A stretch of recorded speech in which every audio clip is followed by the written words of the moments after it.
All right, as Chelsea players, if any of us watch the match between Chelsea and West Ham for that FA Cup and we are happy about it, then it means that maybe we don't really know what makes us a big team. Those teams, I don't even want to look at their value because we're over £1 trillion more than those guys, right? But that is not even the thing. The fact is that you see a team like that and you expect a Chelsea team B to see them off easy, right? You see people like Tosin brought in because they don't play regularly. Tosin could, by showcasing his skill, become first team selection, right? You see Badiashile, who sometimes plays in the first team. So because these guys have not played very well every time, more regular hours, we decide to say, okay, we're going to fix these guys so that we rest more players that could face PSG in our more difficult match. And everybody that is a Chelsea lover, Chelsea fan, will be like, yeah, we should be able to beat this guy. Garnacho, you have Dilat, you have in the midfield, you have Sancho, and then you brought in someone like Lavia, whom I think has not been his best because he's been an injury, so you don't expect him to do too much. But Santos is there, so Santos is more active, all right? But what happened? Those guys almost sent us home. We just survived. And for a Chelsea player or a Chelsea fan who thinks that that is fine, that there is something you are not going to get. There is something wrong with your understanding what it means to be a big team. I can't even fathom the fact that these guys scored us first. And I predicted it was going to be like that. I'm like, hey, these guys might score us first before we realize that we have a team to beat. And that's exactly what happened.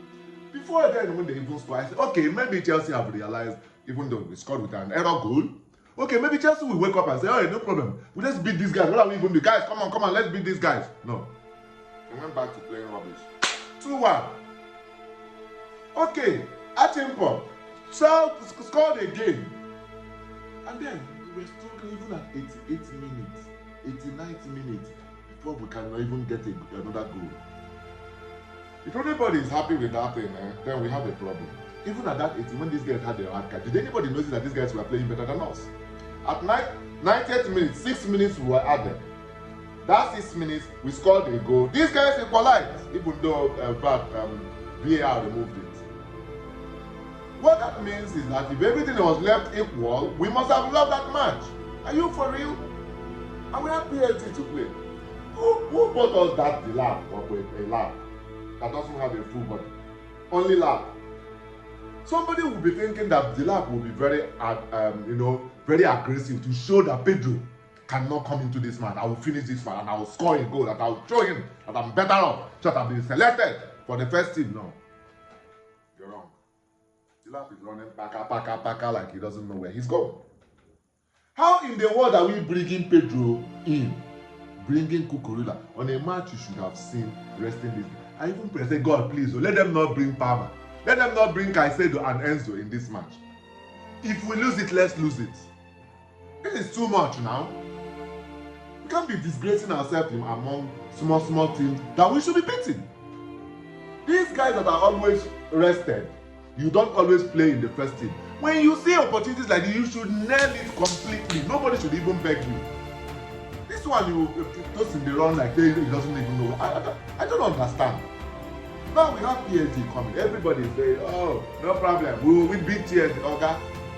What you should be checking is which Chelsea will turn up. Which Chelsea are you expecting? Now they've done the draw again. We've gotten a team you think we should beat. That is the Port Valley, right? Maybe they are going to show us Pepe again. Because after that, we are meeting either Man City or which other team. I don't know why most Chelsea fans will look at Chelsea and they think, no problem, let's be fans. What we need to do is fan them, and they will wake up. No.